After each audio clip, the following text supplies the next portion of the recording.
सभी को नमस्कार।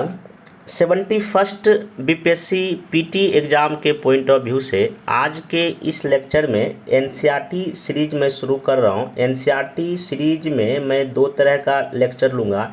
एक तो आपका ओल्ड एनसीईआरटी का होगा, दूसरा आपका न्यू एनसीईआरटी होगा। और चूँकि आज के इस लेक्चर में हिस्ट्री सब्जेक्ट को स्टार्ट किया हूं और मैं अपने एक बुक लिस्ट के लेक्चर में बताया था कि एनसीईआरटी हिस्ट्री का दो तरह का पढ़ना है।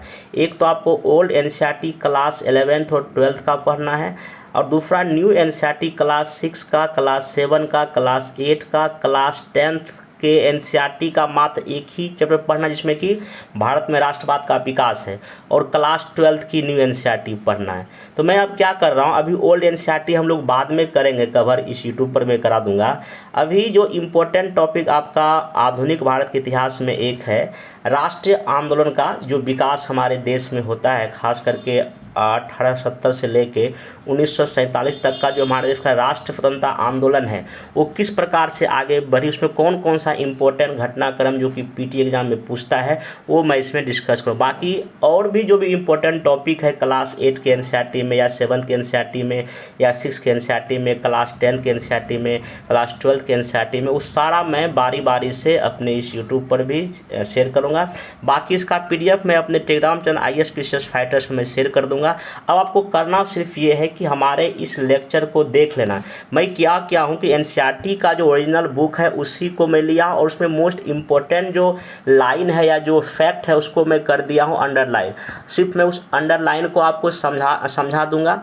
फिर इसका पीडीएफ मैं अपने टेलीग्राम पे शेयर कर दूंगा, वहाँ जाकर इसको डाउनलोड कर दे। या नहीं डाउनलोड करना है तो आपके पास ये एनसीईआरटी की न्यू बुक होनी चाहिए, तो आप ये भी कर सकते हैं। मेरा लेक्चर देखने के साथ ही साथ इस बुक को आप अपने जहाँ भी बैठ के पढ़ाई कर रहे हैं उस बुक को निकाल लीजिए और सामने आप लेक्चर रखिए, बाकी उस बुक को भी रखिए, साथ साथ आप उसको पढ़ते जाएंगे तो ये भी आपके लिए काफ़ी हेल्पफुल रहेगा। और मैं कोशिश करूँगा 67 से लगातार मैं बीपीएससी पीटी या मेंस लगातार इस यूट्यूब पर लेक्चर लेगा। जो मेरा बीपीएससी पीटी एग्जाम देने का, मेंस एग्जाम देने का, इंटरव्यू एग्जाम देने का जो भी मेरा अनुभव है वो मैं सब शेयर कर रहा हूँ, और काफ़ी लोगों को फ़ायदा हुआ है। तो इस सीरीज में मैं कोशिश करूँगा हर एक सब्जेक्ट का, चाहे आपका हिस्ट्री हो, पॉलिटी हो, ज्योग्राफी हो, इकोनॉमिक्स हो, हर एक सब्जेक्ट का पीटी के पॉइंट ऑफ व्यू से हम कवर कर दें। और ये मैं सीरीज पहले ही शुरू कर दिया, लास्ट कुछ एग्जाम में मैं बाद में शुरू किया, लेकिन अभी चूंकि मेरे पास एग्जाम पीटी एग्जाम काफ़ी समय बचा हुआ है, अभी से हम आराम से अगर चैप्टर वाइज करेंगे तो हम कवर कर लेंगे 1-2 महीने में, ठीक ना। तो बने रहिएगा। बाकी यूट्यूब चैनल को सब्सक्राइब कर लीजिए, बाकी टेलीग्राम पर भी जाइए, आपको वहाँ पीटी मेंस के काफ़ी सारे कंटेंट वहाँ मिल जाएगा। आइए हम इस लेक्चर को शुरू करते हैं। देखिए सबसे पहली बात ये है, देखिए इसका टॉपिक का नाम है नेशनल मूवमेंट, ठीक ना।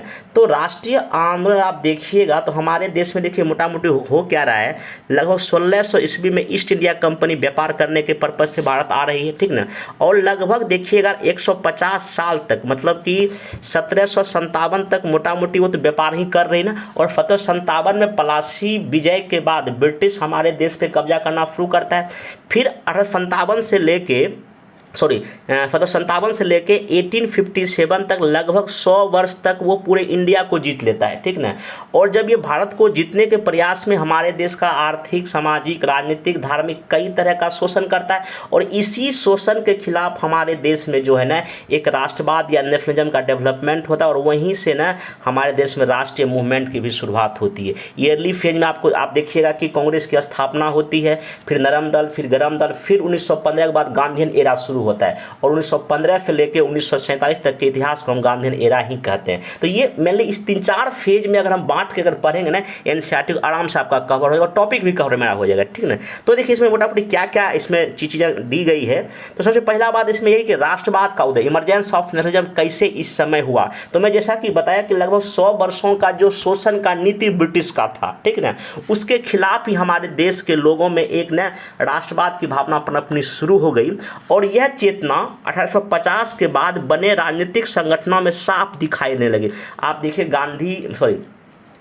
भारतीय राष्ट्रीय कांग्रेस का स्थापना के पहले कुछ छोटे छोटे पार्टी बनती, पॉलिटिकल पार्टी बनती, वो कहीं ना कहीं इस भावना को आगे बढ़ाने का काम किया। जैसे कि जिसमें एक सबसे इम्पोर्टेंट आप देखिए कि एक है पूना सार्वजनिक सभा है, इंडियन एसोसिएशन है, मद्रास महासभा है, बॉम्बे एसोसिएशन है, भारतीय राष्ट्रीय कांग्रेस है। ये कुछ ऐसे प्रमुख संगठन है, राजनीतिक संगठन है, जिससे राष्ट्रवाद की चेतना को आगे बढ़ाने का क्या किया, काम किया। ये है। अब इसमें देखिए आगे जो कुछ इंपॉर्टेंट चीज़ें हैं, इसी समय समय कुछ और ऐसी घटनाएं भी हमारे देश में घट रही है, जैसे कि 1878 में एक आर्म्स एक्ट पारित किया गया था, जिसके जरिए भारतीयों द्वारा अपने पास हथियार रखने का अधिकार छीन लिया गया। उसी साल एक आया वर्नाकुलर प्रेस एक्ट भी पारित किया गया, जिससे सरकार की आलोचना करने वालों को चुप कराया जा सके। इस कानून प्रावधान था कि अगर किसी अखबार में आपत्तिजनक चीज छपती है तो सरकार उसकी प्रिंटिंग प्रेस सहित सारी संपत्ति को क्या कर लेगी, जब्त कर लेगी। एक और घटना देखिएगा 1883 में होता है, सरकार ने एक इलवर्ट बिल लागू करने का प्रयास किया, इसको लेकर काफी हंगामा हुआ। इस विधेयक में प्रावधान किया गया था कि भारतीय न्यायाधीश में जस्टिस भी ब्रिटिश या यूरोपीय व्यक्तियों की मुकदमे चला सकते हैं, ताकि भारत में काम करने वाले अंग्रेज और भारतीय न्यायाधीशों के बीच समानता स्थापित की जा सके। लेकिन इस बिल का ब्रिटिश ने विरोध किया। तो ये भी चीजें, ये 3-4 ऐसी घटनाएं था जिससे कि भारत में जो है ना राष्ट्रवाद की भावना को ना आगे बढ़ाने में काम किया। और इसी में देखिए क्या होता है, 1880 में जो है ना एक नए अखिल भारतीय संगठन की आवश्यकता महसूस की जा रही थी, और परंतु इलविट विधेयक ने इस चाह को और गहरा कर दिया। ठीक है, 1885 में देश के 72 प्रतिनिधि ने बम्बई में सभा करके भारतीय राष्ट्रीय कांग्रेस की स्थापना का फैसला लिया। इसके जो स्टार्टिंग के नेता दादा भाई नेरोजी जी थे, फिरोज शाह मेहता थे, तैयब जी थे, W.C. बनर्जी थी, फुरनाथ बनर्जी थे, रोमचंद्र दत्त थे, S. सुब्रमण्यम थे। ये लोग कांग्रेस के शुरुआती दौर के क्या हैं, नेता हैं। आप इसमें ध्यान में रखिएगा। अब देखिए इसमें एक स्टेटमेंट ये है कि जनवरी 46 में द मिरर अखबार ने लिखा, बम्बई में आयोजित प्रथम राष्ट्रीय कांग्रेस हमारे देश की भावी संसद का केंद्रक है, और यह हमारे देशवासियों के लिए अकल्पनीय रूप से लाभकारी परिणाम को क्या देगी, जन्म देगी। फिर 1887 में अध्यक्ष बने थे कांग्रेस के तैयब जी। इनका एक स्टेटमेंट है अध्यक्ष के रूप में, यह कांग्रेस भारत के किसी एक वर्ग या समुदाय के प्रतिनिधियों से मिलकर नहीं बनी है, बल्कि यह भारत के सभी समुदायों की क्या है, संस्था है। जब कभी आप मेंस का आंसर लिखें, जब भी कभी भारतीय राष्ट्रीय कांग्रेस के उदय के कारक बीपीएससी मेंस में पूछते, तो आप इस तरह के कोटेशन या स्टेटमेंट अगर लिखेंगे, आप ये उम्मीद कीजिए 1-2 मार्क्स आपको एक्स्ट्रा मिलने जा रहा है। ठीक ना, तो अब यही उभरता हुआ राष्ट्र देखिए, स्टार्टिंग में कांग्रेस के जो भी नरम दल के नेता थे, उन्होंने क्या किया, एक मध्यम मार्गी तरीका अपनाया ब्रिटिश से अपनी मांग लेने के। जैसे कि इसमें इस दौरान कांग्रेस ने सरकार और शासन में भारतीयों को अधिक से अधिक जगह देने की आवाज़ उठाई।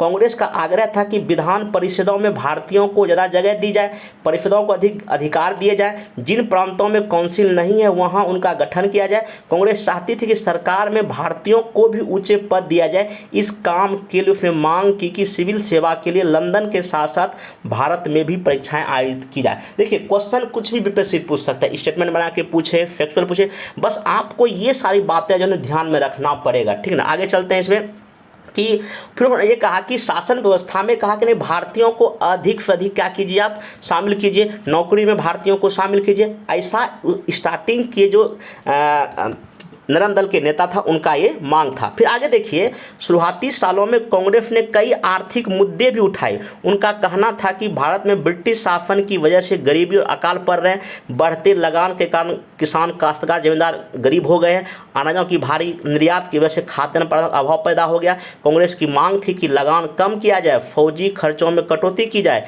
सिंचाई के लिए अनुदान दिया जाए। उसने नमक कर, विदेशों में भारतीय मजदूरों के साथ होने वाले बर्ताव और भारतीयों के कामों में दखलंदाजी करने वाले वन प्रशासन की वजह से वनवासियों की बढ़ती मुसीबतों के बारे में बहुत सारे प्रस्ताव पारित किए। तो देखिए इस समय जो है स्टार्टिंग के जो कांग्रेस पार्टी है वो 2 तरह के मुद्दे को उठा रही है। एक तो जो राजनीतिक मुद्दा है वो, और दूसरा आर्थिक मुद्दे। धार्मिक मुद्दे पर स्टार्टिंग में कांग्रेस ने कोई भी ना ऐसा कोई प्रयास नहीं किया कि हमारे देश में जो धार्मिक समस्या उसको सॉल्व किया जाए।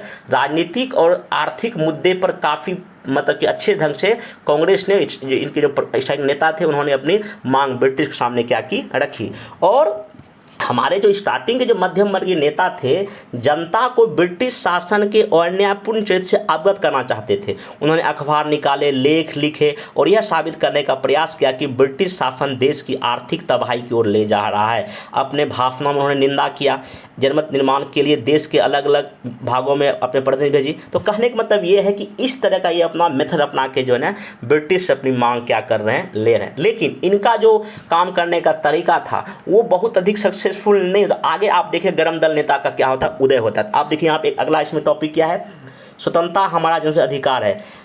अब यहाँ वही दिखा ना 1990 के दशक तक बहुत सारे लोग कांग्रेस के राजनीतिक तौर तरीकों पर सवाल खड़ा करने लगे, खास करके बंगाल, पंजाब, महाराष्ट्र में बिपिन चंद्र पॉल हो गए, बाल गंगाधर तिलक हो, लाजपत राय जैसे नेता आमूल परिवर्तनवादी उद्देश्य और पद्धति के अनुरूप काम करने लगे थे। उन्होंने निवेदन की राजनीति के लिए नरमपंथी की आलोचना की और आत्मनिर्भरता तथा रचनात्मक कामों के महत्व पर जोर दिया। उनका कहना था कि लोगों को सरकार के नेक इरादों पर नहीं बल्कि अपनी ताकत पर भरोसा करना, लोगों को स्वराज के लिए लड़ना चाहिए और तिलक ने नारा दिया, स्वतंत्रता मेरा जन्मसिद्ध अधिकार हमेशा लेकर रहेंगे। फिर 1905 में आपको पता है कि वायसराय कर्जन ने बंगाल को क्या कर दिया, बैन कर दिया, और उसके बाद हमारे देश में स्वदेशी मूवमेंट का क्या होता है, शुरुआत होता है। ये सब ध्यान रखिएगा। अब बंगाल का जो विभाजन हुआ, इससे पूरे देश में गुस्सा फैल गया। मध्यम वर्गीय चाहे नरम दल हो या गरम दल हो, कांग्रेस के सभी दलों इसका क्या किया, विरोध किया। अब स्टेटमेंट बना क्वेश्चन पूछेगा कि बंगाल बिहार का विरोध गरम दल के नेता और नरम दल के नेता दोनों ने किया। इसमें बिल्कुल सही है। विशाल जनसभाएं हुई, जुलूस निकाले गए, ठीक ना। तो इस तरह से जो है स्वदेशी मूवमेंट आपका हो रहा है। अब नेक्स्ट चलते हैं, इसमें जो है चीज़ें कि हाँ, एक और घटना होता है कि 20वीं शताब्दी के आरंभिक दशकों में एक घटना और घटी। 1906 में मुसलमान जमींदारों नवाबों के एक समूह ने ढाका में ऑल इंडिया मुस्लिम लीग का गठन किया। लीग ने बंगाल विभाजन का समर्थन किया। यही स्टेटमेंट आपसे पूछ सकता है, ठीक ना। और बात लीग का आगे डिमांड हुआ कि मुस्लिमों को अलग आरक्षण भी दिया जाए। ये चीज़ें 1909 के आप एक्ट में इसको देखते भी हैं। फिर 1907 में आपको पता है कि सूरत बिहार में कांग्रेस 2 भागों में टूट गई थी। अब फिर फाइनली दिसंबर 1995 में दोनों गुट एक हो गया था। देखिए, इसमें बहुत सारा, इस एनसीईआरटी में बहुत सारा घटनाक्रम स्किप कर दिया। उसको हम आगे जब कभी स्पेक्ट्रम फ्री चलाएंगे या और जो ओल्ड एनसीईआरटी हम पढ़ाएंगे, इन सारे बीच के घटनाक्रम को भी आपके सामने क्या करेंगे, हम डिस्कस करेंगे। अभी जो इस एनसीईआरटी में जो चीज़ें हैं उसी को मैं डिस्कस करने का कोशिश कर रहा हूं, नहीं तो वीडियो बहुत लंबा हो जाएगा। अब देखिए आगे, देखिए 1915 के बाद आपको पता है कि गांधी जी का आगमन हमारे देश में होता है और अब एक जन राष्ट्रवाद, मतलब कि एक ऐसा मूवमेंट खड़ा होगा आगे के 3-4 दशक में, जहां पे देश की सभी जनता, चाहे हर एक वर्ग इस मूवमेंट में भाग लेंगे और जन राष्ट्रवाद का आपका क्या होगा, उदय होगा। अब इस समय देखिए आपको पता है कि 1915 जो गांधी जी आते, इसमें फर्स्ट वर्ल्ड वॉर चल रहा था। जब फर्स्ट वर्ल्ड वॉर खत्म हुआ तो उस समय हमारे देश की जो आर्थिक और राजनीतिक स्थिति काफ़ी खराब थी। एक तो इस युद्ध की वजह से ब्रिटिश भारत सरकार के रक्षा व्यय में काफ़ी इजाफा हो गया था। इससे खर्चे निकालने के लिए सरकार ने टैक्स बढ़ा दिया, सैनिक खर्चा ज़्यादा हो गया। इससे हमारे देश की आर्थिक स्थिति काफ़ी खराब हो गया और औद्योगिक वस्तुओं की जो है ना, इसमें आपका मांग बढ़ गई। तो इसमें यह हुआ कि जो आर्थिक स्थिति देश की खराब हो गई। और इसी समय जब गांधी जी हमारे देश में इंडिया वापस आए थे, उनका ये कहना था कि इस युद्ध में हमको ब्रिटेन का साथ देना चाहिए, ताकि जब ये ब्रिटेन इस युद्ध को जीत ले, हमको आज़ादी के लिए कुछ बात करे। ये आपको पता होगा। अब यहाँ पे जब क्या करते हैं, गांधी जी हमारे देश में इंडिया वापस आते हैं, देखिए, और देखिए वो क्या करते हैं। उनके जो गुरु थे, उन्होंने ये कहा कि आप पूरे इंडिया को एक बार घूम लीजिए, ताकि आप इंडिया का क्या वास्तविक स्थिति है उसके बारे में आपको पता चल जाए। महात्मा गांधी पहले साल पूरे भारत का दौरा किया। इस दौरान वो यहाँ के लोगों, उनकी ज़रूरत हालत को समझने में लगे। उनकी शुरुआती प्रयास चंपारण में आपको पता है, खैरा में हुआ और अहमदाबाद में स्थानीय आंदोलन के रूप में हमको दिखाई पड़ता है। ये ध्यान रखिएगा। आगे देखिए, फिर आपको 1918 में अहमदाबाद उन्होंने मिल मजदूरों की हड़ताल का सफलतापूर्वक क्या किया, उन्होंने नेतृत्व किया। अब 1919 में आपको पता है एक एक्ट आता है, उसका नाम है रॉलेट एक्ट, ठीक ना। और इसके खिलाफ गांधी जी का होता है क्या, रॉलेट सत्याग्रह। और इसकी शुरुआत जो है ना कब होती है, 6 अप्रैल 1919 को। ये ध्यान रखिएगा, 6 अप्रैल 1919 को अहिंसक विरोध दिवस के रूप में, अपमान व यातना दिवस के रूप में मनाया जाए। हड़तालें की गई। 6 अप्रैल 1919 को रॉलेट एक्ट के खिलाफ ये सत्याग्रह आपका शुरू हुआ था, जिसमें गांधी जी के ही दिशा निर्देश में चीज़ें हो रही थी, ठीक ना। अब यहाँ पे देखिए लिखा भी है, रॉलेट सत्याग्रह ब्रिटिश सरकार के खिलाफ पहला अखिल भारतीय संघर्ष था। हालांकि यह मोटे तौर पर शहरों तक ही सीमित था। अप्रैल 1919 में पूरे देश में जगह जगह जुलूस निकाले गए, हड़तालों का आयोजन किया गया। सरकार ने इस आंदोलन को चलने के दमन नीति का अपना। और इसी में आपको पता है कि 13 अप्रैल 1919 को अमृतसर में जनरल डायर द्वारा जलियांवाला हत्याकांड को अंजाम दिया गया और रविन्द्रनाथ टैगोर ने इस कांड के खिलाफ में अपनी नाइटहुड की उपाधि क्या कर दी थी, वापस लौटा दी। तो अब ये सब देखिए, ये स्टेटमेंट आप याद रखें। अगर यही क्वेश्चन अगर स्टेटमेंट बना के पूछेगा तो आप उस समय कन्फ्यूजन, पता नहीं पहला था कि क्या था, तो इस चीज़ आप ध्यान इसमें रखने का कोशिश करेंगे। अब नेक्स्ट देखिए इसमें क्या हुआ कि जब प्रथम विश्व युद्ध खत्म हुआ था तो जो तुर्की में जो खलीफा का पद को ख़त्म कर दिया गया था, उसके खिलाफ हमारे देश में क्या हो रहा है, खिलाफत आंदोलन। और खिलाफत आंदोलन के बाद ही हमारे देश में जो ना असहयोग आंदोलन क्या हो जाती है, शुरू। अब यहाँ एक चीज़ ध्यान रखिएगा कि खिलाफत आंदोलन के नेता मोहम्मद अली और शौकत अली एक सर्वव्यापी असहयोग आंदोलन शुरू करना चाहते थे। गांधी जी ने उनके आह्वान का समर्थन किया, कांग्रेस से आग्रह किया कि वह पंजाब में हुए अत्याचार, जलीब हत्याकांड और खिलाफत के मामले में हुए अत्याचार के खिलाफ मिलकर अभियान चलाएं और स्वराज की क्या करें, मांग करें। और इसी में आपको पता है कि जो ना आपका नॉन कोऑपरेशन मूवमेंट क्या हो जाता है, शुरू हो जाता है। यहाँ देखिएगा 1921-22 के दौरान असहयोग आंदोलन को और गति मिली। हजारों विद्यार्थी स्कूल कॉलेज छोड़ दिए। मोतीलाल नेहरू, सीआर दास, गोपालचारी, आशा अली से बहुत सारे वकीलों ने वकालत छोड़ दी। अंग्रेजा जी की उपाधियों को लौटा दिया। विधानमंडल का बहिष्कार किया गया। ये सब जो है ना आपका नॉन कोऑपरेशन मूवमेंट के दौरान हो रहा है। ये चीज़ आपने इसमें ध्यान में रखिएगा। अब देखिए जो नॉन कोऑपरेशन जब मूवमेंट हो रहा है तो इसे ध्यान रखिएगा कि इस मूवमेंट में कई स्थानों पर विभिन्न वर्गों और समूहों ने गांधी जी के आह्वान को अपने हिसाब से निकाला, अर्थ निकाला।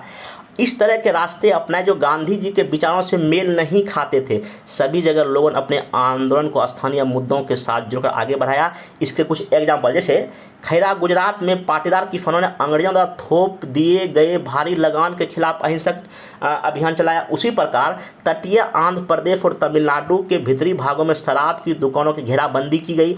आंध्र प्रदेश के गुंटूर जिलों में आदिवासी और गरीब किसानों ने बहुत सारे वन सत्याग्रह किए। अब सिंपल पूछे, वन सत्याग्रह किस मूवमेंट का हिस्सा है? नॉन कोऑपरेशन मूवमेंट का हिस्सा है। इन सत्याग्रहों ने कई बार चराई शुल्क अदा किए बिना भी अपने जानवरों को जंगल में छोड़ देते थे। तो कहने मतलब ये है कि नॉन कोऑपरेशन मूवमेंट जब आप देखिएगा तो स्थानीय जो मुद्दा था, जो उनका समस्या था, उसके लेके भी ना हमारे देश में आंदोलन को गति प्रदान की गई, ठीक ना। और इसमें देखिए बहुत सारे ऐसे जगह देखा गया कि कई लोग ने कहा कि अब गांधी राज आ गया है।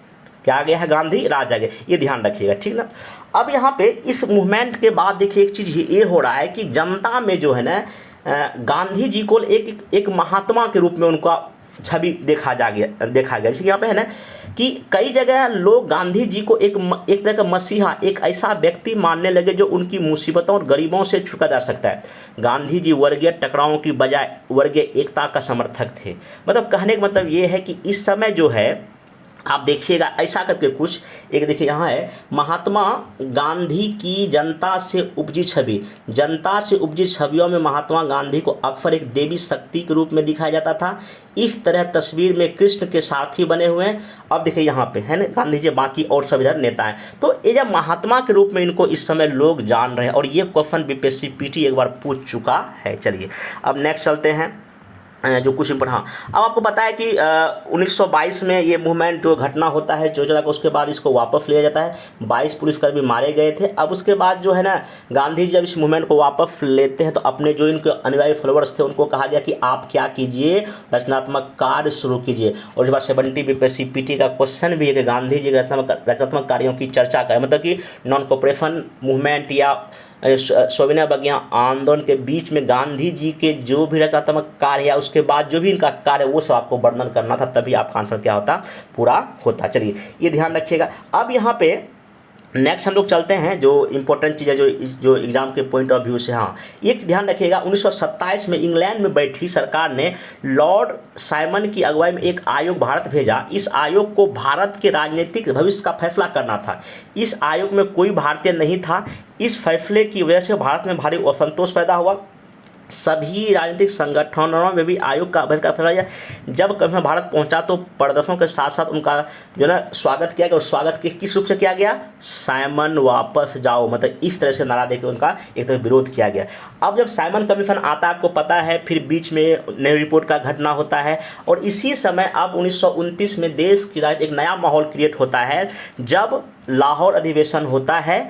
और लाहौर अधिवेशन में पूर्ण स्वराज का प्रस्ताव पारित किया गया और नेहरू जी की अध्यक्षता में 1929 में पारित किए गए इस प्रस्ताव के आधार पर 26 जनवरी 1930 को पूरे भारत में क्या मनाया गया? स्वतंत्रता दिवस मनाया गया। ये आप याद रखिएगा डेट, 26 जनवरी 1930 को, ठीक है। ये क्वेश्चन डायरेक्टली यहाँ से आपका क्या करता है, पूछ देता है। अब नेक्स्ट इसमें चलते हैं, जो कुछ हाँ इसमें ध्यान रखिएगा कि आपका भगत सिंह के बारे में कुछ इंपॉर्टेंट फैक्ट यहाँ पे है कि भगत सिंह, चंद्रशेखर आज़ाद, सुखदेव और भी कई सारे क्रांतिकारी राष्ट्रवादी जो भी ब्रिटिश शासन था और जो अमीर शोषक वर्गों से लड़ने के लिए मजदूरों, किसानों की क्रांति चाहते थे, इस काम को पूरा करने के लिए उन्होंने 1928 में दिल्ली स्थित फिरोज शाह कोटला में हिंदुस्तान सोशलिस्ट रिपब्लिक एसोसिएशन की स्थापना किया।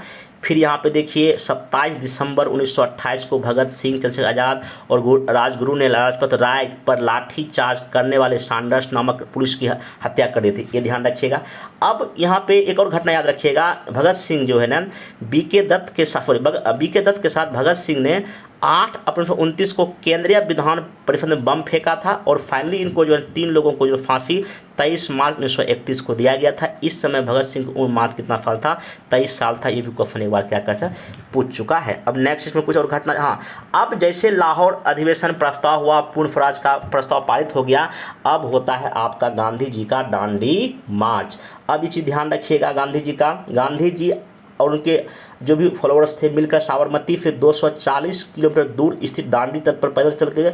वहाँ तट पर बिखरा नमक इकट्ठा करते हुए नमक कानून का उल्लंघन किया और पानी उबाल कर जो नमक बनाया, और यहीं से आपका जो है ना सविनय अवज्ञा आंदोलन की क्या हो जाती है, शुरुआत हो जाती है। अब आइए यहाँ पे ये क्वेश्चन ये पूछा हुआ है कि अम्माबाई कहाँ की थी स्वतंत्रता सेनानी, कर्नाटक का। ये बीपीएससी का पीटी का क्वेश्चन है। और देखिए यहाँ आप ये न्यू एनसीईआरटी में आपको इसमें दिया गया है, यहाँ लिखा हुआ है ना, कर्नाटक की अम्माबाई का विवाह 12 साल की उम्र में कर दिया गया था। 16 साल की उम्र में विधवा हो गई। उन्होंने उडुपी में विदेशी कपड़ों और शराब की दुकानों की घेराबंदी को उन्हें गिरफ्तार किया गया और सजा दी गई। रिहा होने पर उन्हें दोबारा गिरफ्तार कर लिया गया। मतलब ऐसा करके जो स्वतंत्रता सेनानी के रूप में यहाँ पे निकल के सामने आ रहे। और क्वेश्चन ये पूछा किस राज्य से संबंधित थी, आप ध्यान रखिएगा कर्नाटक, ठीक ना।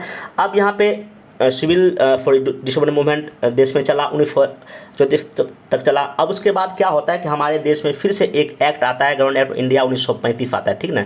और सरकार ने ऐलान किया कि 1937 में प्रांतीय विधायकों के लिए चुनाव कराए जाएंगे।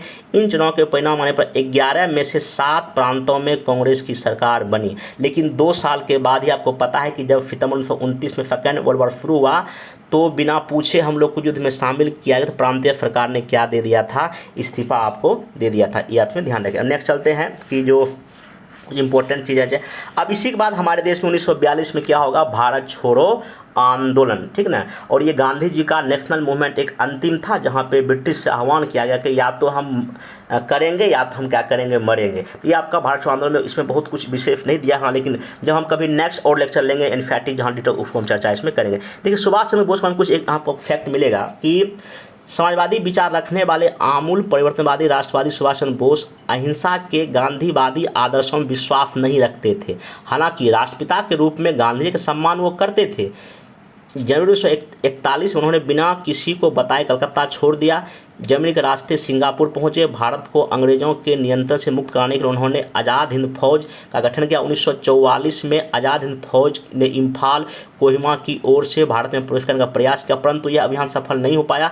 आईएनए के सदस्यों को कैद कर लिया गया और उन पर मुकदमा चलाया गया। देश भर में तमाम तरह के लोगों ने आज़ाद हिंद फौज के सिपाहियों पर चलाए गए मुकदमे के खिलाफ चले संघर्ष में क्या लिया था, हिस्सा लिया था। अब उसके बाद आपको पता है कि 1942 के बाद जो भारत छोड़ो आंदोलन हुआ, फिर 1947 में देश आज़ाद हुआ। लेकिन जो द्विराष्ट्र जो थ्योरी था हिंदू मुस्लिम के आधार पर जो देश का क्या हुआ, इसमें आपका बंटवारा भी हुआ। ये इसमें कुछ एनसीईआरटी में आपका दिया गया है। चलिए नेक्स्ट चलते हैं। इसमें कुछ और चीज़ें जो एग्जाम, हाँ यहाँ देख लीजिए 1920 तक हिंदू मुस्लिम एकता के समर्थन में सक्रिय रहे। जिन्ना ने लखनऊ समझौता करवाने में एक अहम भूमिका अदा की थी।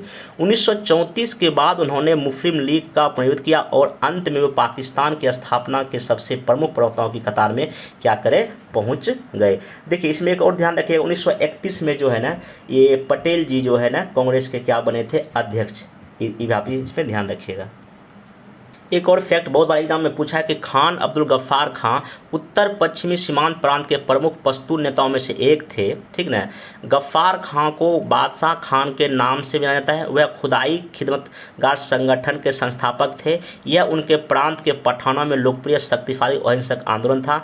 बादशाह खान भारत विभाजन के सख्त खिलाफ थे। उन्होंने 1945 में इस फैसले पर मंजूरी देने के लिए कांग्रेस के अपने साथियों की आलोचना की थी। ये भी कई बार एग्जाम में आपका पूछ चुका है। अब एक चीज़ ध्यान रखिएगा, जो कैबिनेट मिशन जब आया था उसकी विफलता के बाद मुस्लिम लीग ने पाकिस्तान की अपनी मांग को मनवाने के लिए जो है 16 अगस्त 1946 को प्रत्यक्ष कार्रवाई डायरेक्ट एक्शन डे मनाया था। उस दिन इसमें दंगा भड़का था। तो ये एग्जाम में पूछ चुका है कि डायरेक्ट एक्शन डे कब मनाया गया था, 16 अगस्त 1946 को। उसके बाद देश में आज़ादी मिली, लेकिन हाँ आज़ादी के बाद इसमें आपका विभाजन भी हुआ, जिसमें कि एक अलग राष्ट्र पाकिस्तान बना। तो ये क्लास 8 का जो न्यू एनसीईआरटी है, जिसमें कि नेशनल मूवमेंट में इतना चीज़ कवर किया है, तो मैं कोशिश किया कि जो एग्जाम में पूछा जाएगा पीटी के पॉइंट ऑफ व्यू से, वो मैं डिस्कस किया। अब आने वाले लेक्चर में इसी तरह का और भी क्लास 10th में जो एनसीईआरटी का टॉपिक है नेशनल मूवमेंट का, वो कवर करूँगा।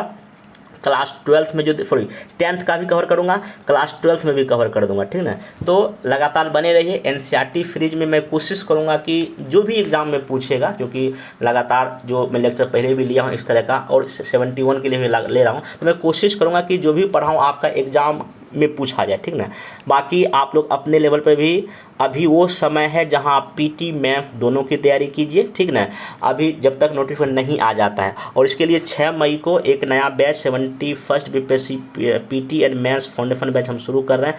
अगर किसी को लगता है कि तैयारी में कुछ दिक्कत है तो आप उस बैच को ज्वाइन कर सकते हैं। अब मिलेंगे नेक्स्ट वीडियो में। Thank you.